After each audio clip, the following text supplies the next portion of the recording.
شده بود چشا بوجاشون رو باز کرده بود دون از جمهوری اسلامی قیام چیز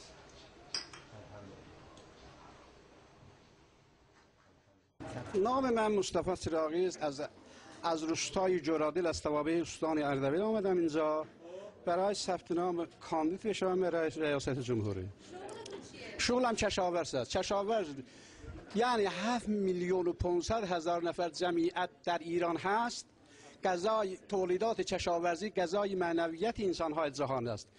کشاورز یعنی تلاشگری بی‌نشان هست.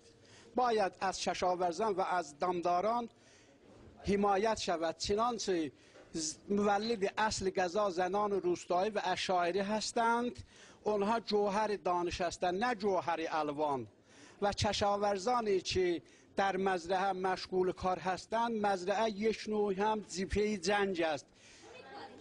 ما گندم میکاریم، سیب زمینی میکاریم، سیب زمینی ها را نمیخرم. اصلا سیب زمینی را به بیرون انداختیم. ما کشاورز هستیم. اگر خدا بخواهد بله میخواهم که به 4 ساختار انشالله الرحمن امنیت حاصل شود. 4 ساختار یعنی چی؟ 4 ساختار اقتصاد، اجتماع، فرهنگی و نظامی و اجتماع و نه 4 تا شد. اقتصاد، اجتماع، فرهنگی و نظامی. چنانچه مثلا یک موقع قانون پخش میکنن میگویند که 1,000,000 تومان باید بیاورند پایان ورقه خاتم خدمت بگیرند. اون سرمایه‌دارها بلافاصله میآیند همین برج خاتم خدمت را میگیرند. همین و بی چیزها بی ویزایت ها نمیتوانند همین برج خاتم خدمت ها را بگیرند. اونها آواره و سرگردان میشوند. چه به فکر رسید دیره شما؟ من خودم فیشتی کردم، اینطور فیشتی کردم آمدم اینجا برای ثبت نام. گفتم شاید خدا کند اگر من به این سمت نائل بشم به این 4 ساختار شاید با خواست خدا بتوانم چیز بدهم کمک نمایم. از کجا فهمیدی اینجا ثبت نام میکنن؟ از رادیو شنیدم، از تلویزیون شنیدم چی ثبت نام میکنند. روستاتون تا تهران چقدر راست؟ روستای ما نمیدانم. روستای جرادل است از توابع استان اردبیل محال فولادلو. کی را افتادی تا اینجا رسیدی؟ بله. کی را افتادی؟ تقریبا ساعت 6:30 بود بعد از ظهر دیروز. بعد از ظهر و ماشین سوار شدیم آمدم اینجا. خب اگه وقتی رئیس جمهور شدی میخوای چیکار کنی؟ اولین کاری که میخوای بکنی چیه؟ اول کارم این است که باید به کشاورزان و روستاییان چیز امکان داده شود. نه اینکه مثلا 1 کیلو سیب زمین 1 کیلو سیب را به 100 تومان بگیرم بعد 1,200 تومان مثلا بفروشند. باید اینطور قانون ها نقض بشود. چقدر سواد داری؟ تقریبا من 9 کلاس سواد دارم. بعد چند تا بچه داری؟ حدوداً 12 تا بچه دارم. 6 نفر دختر و 6 نفر پسر. بله. چرا حدوداً؟ حدوداً 12 نفر میشه.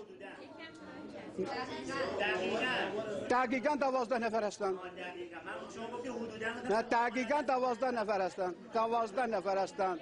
مؤنث و مذکر.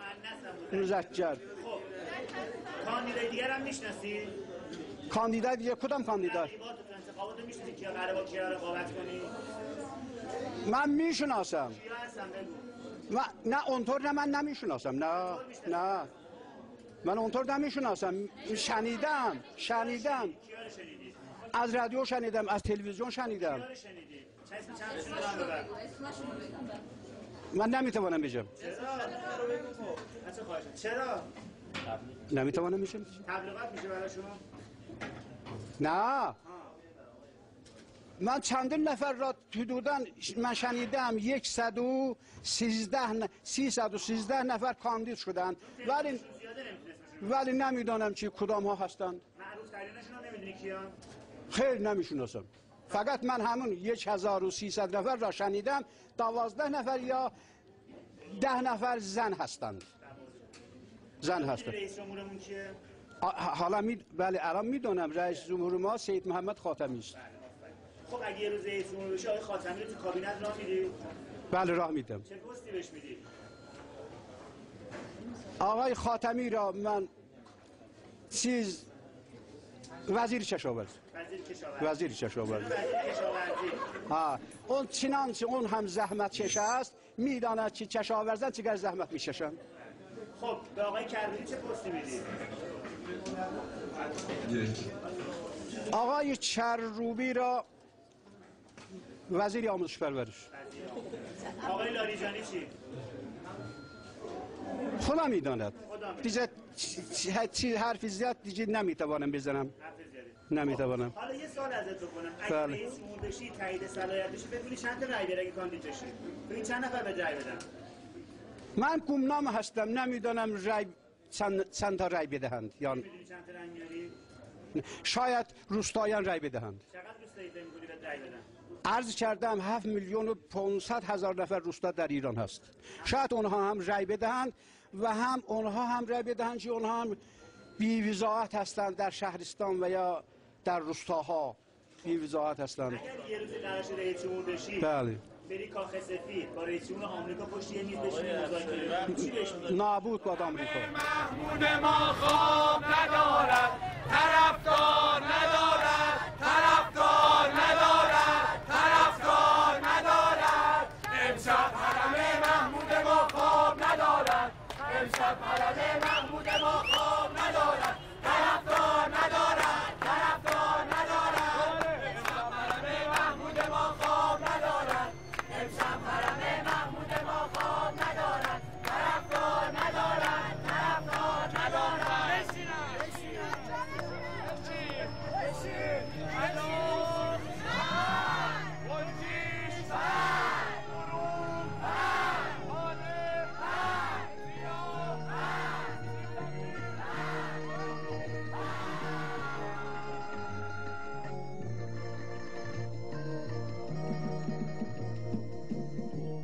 چرا وقتی که آدم تنها میشه غم و غصه‌اش قد یک دنیا میشه میره یه گوشه پنهون میشینه اونجا رو مثل یه زندون میبینه غم تنهایی اسیرت میکنه تا به پای به جنبی پیرت میکنه غم تنهایی اسیرت میکنه تا به پای به جنبی پیرت میکنه وقتی که تنها میشم عشق تو چشام پر میزنه هم میاد یواش یواش خونه دل در میزنه یاد اون شبها میفتم زیر مهتاب بهار توی جنگل لب چشمه مینشستی